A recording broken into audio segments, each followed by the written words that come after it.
To everyone watching this. আজ নতুন set up, not set up but হ্যাঁ নতুন জায়গায়, এতদিন এখান থেকে ভিডিও বানাইনি। তো এটা আমার স্টাডি টেবিল, এখানেই আমি বসে আর কি যতটুকুনি পড়াশোনা আর কি করি বা করার চেষ্টা করি সেটা এখান থেকেই হয়। আচ্ছা, তো আজকে আমার যেটা বলার বিষয় সেটা হচ্ছে সাবসিডি বা আমরা যে ভাতাগুলো আর কি পাই।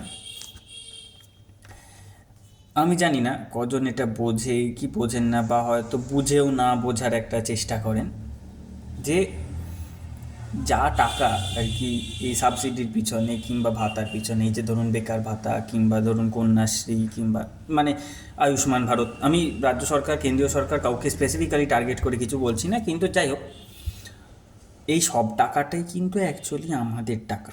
মানে এটা কোনোটাই আর কি কোনো পার্টিগতভাবে, মানে আজকে যদি সেটা কেন্দ্র সরকারে যদি কংগ্রেস থাকে কি বিজেপি থাকে কি কাল যদি তৃণমূল আসে, the amount of money is the same.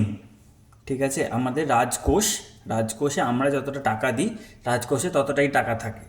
সেটা পার্টিগতভাবে যে কোন পার্টি রুল করছে সেটা পার্টিগতভাবে পাল্টে যায় না। হ্যাঁ, হয়তো যে ইনকামটা যেটা গভর্নমেন্ট করছে সেটা হয়তো পাল্টাতে পারে, সেটাও মানে হচ্ছে হ্যাঁ ডিসিশনের জন্য যে হ্যাঁ এই স্কিমটা করলো কিংবা একটা নতুন ইয়ে এটা হাইওয়ে কিংবা একটা নতুন ফ্যাক্টরি সরকার লাগালো, সেটার থেকে রেভিনিউ এলো, তাতে হয়তো সরকারের আয় হতে পারে।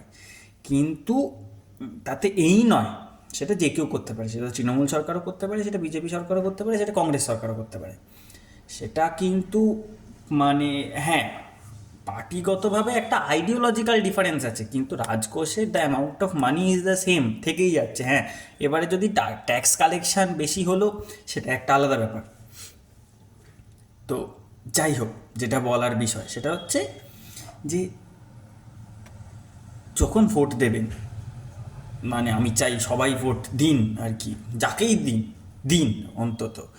আর যাই হোক, ভোটটা যখন দেবেন এইটা ভেবে বায়াসড হয়ে যাবেন না যে আজকে দাদা এত টাকা দিচ্ছে কিংবা দিদি এত টাকা দিচ্ছে, কিংবা কেউ যদি এরকম প্রমিস করে থাকে তার ম্যানিফেস্টোতে লেখা রয়েছে যে আমি এত টাকা দেব।